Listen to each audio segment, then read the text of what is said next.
just watched a new FNAF movie, and though I'm sick, I'm gonna talk about it. Welcome back to Into the Void. I'm committed to the bit. The FNAF movie was so absolutely like, I heard so many bad things about it. I heard so many people have like divisive opinions about it, and I saw on Twitter people being like, no, this movie's so bad and so fucking blah blah blah. Its lore is now more confusing than ever. People don't like it because it doesn't actually explain anything. And I was terrified going in because I almost even didn't watch it, but I'm kind of glad I did. I loved the first movie.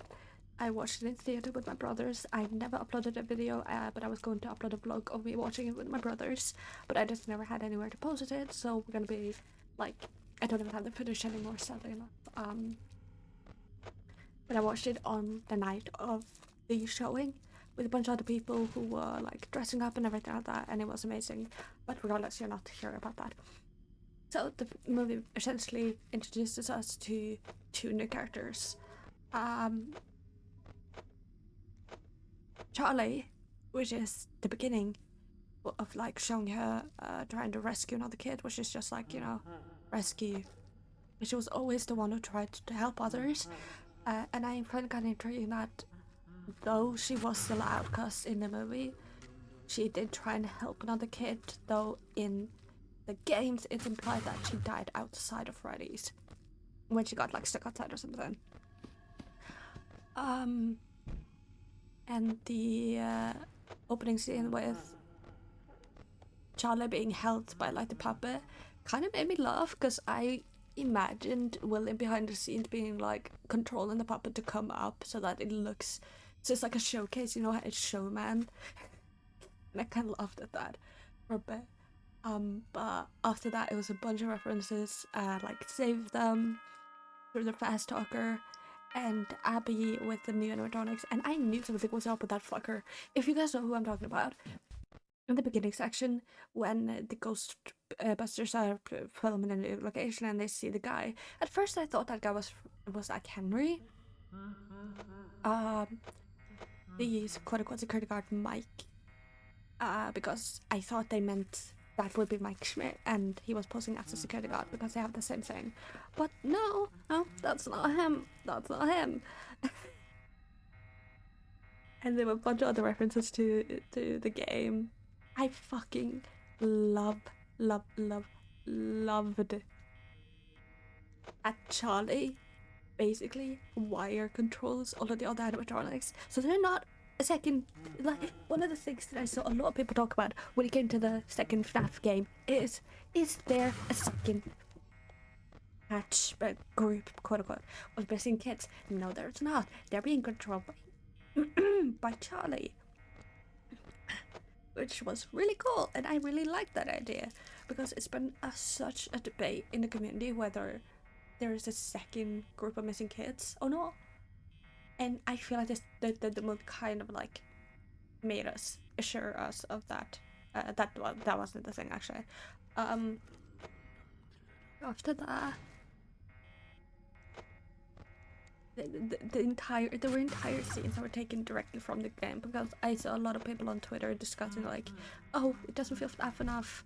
They are literally giving us pieces of the game where Mike has to sit and put on this dumbass Freddy mask that I can't imagine fucking worked. I know why it works, but I can't fucking imagine it worked.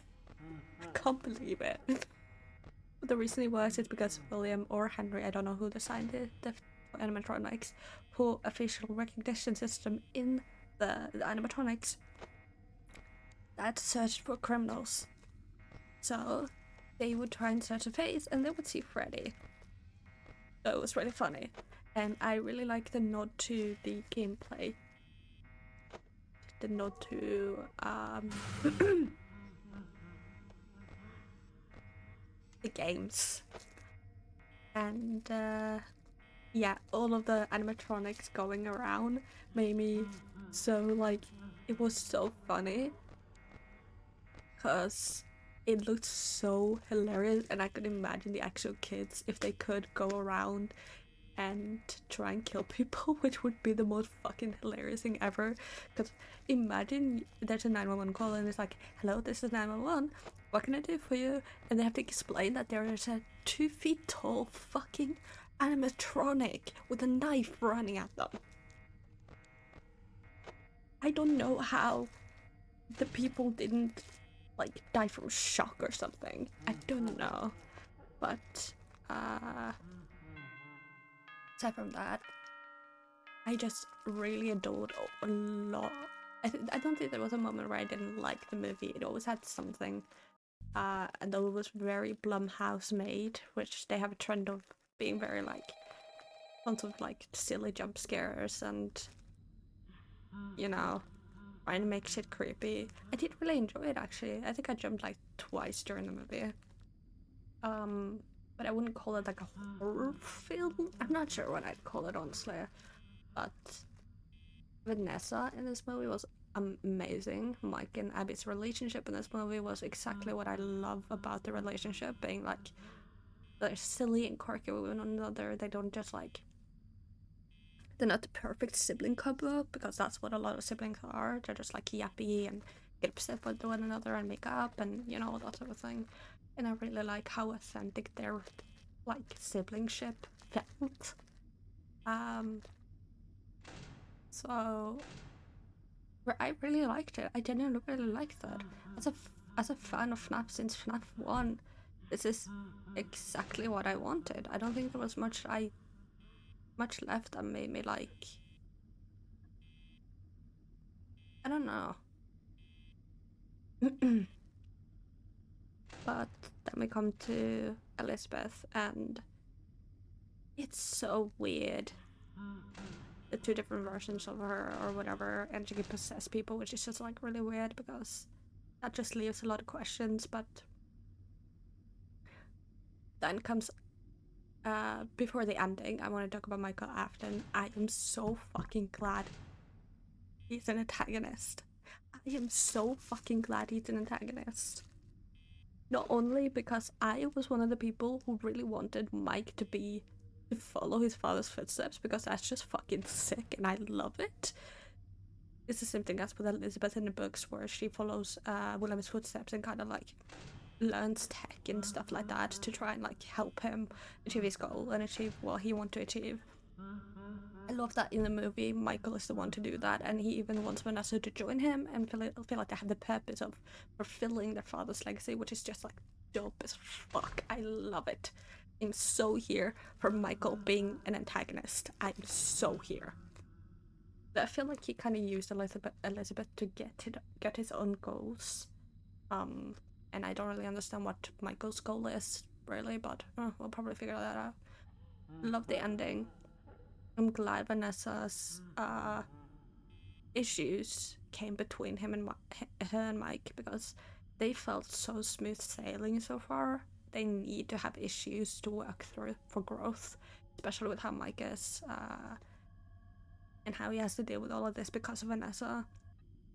And I don't blame her for it, honestly. I think that being a child of a serial killer could very well ruin you for life, because you have so much trauma and so many issues and emotions that you probably wouldn't be able to talk to just anyone about, you know, not even a therapist.